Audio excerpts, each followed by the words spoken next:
অনুভূতি এটা দুর্বলতা নয়, বরং মানুষের সব থেকে বড় শক্তি।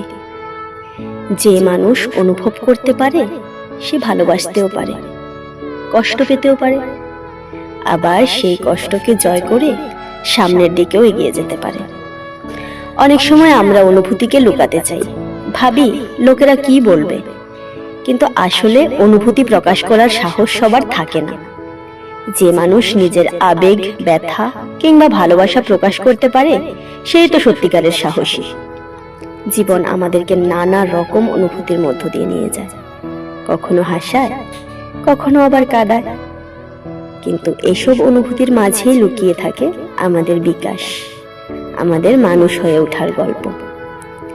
তাই অনুভূতিকে লজ্জা নয়, গর্ব মনে করো, কারণ অনুভূতি তোমাকে ভিন্ন করে তোলে, অনন্য করে তোলে।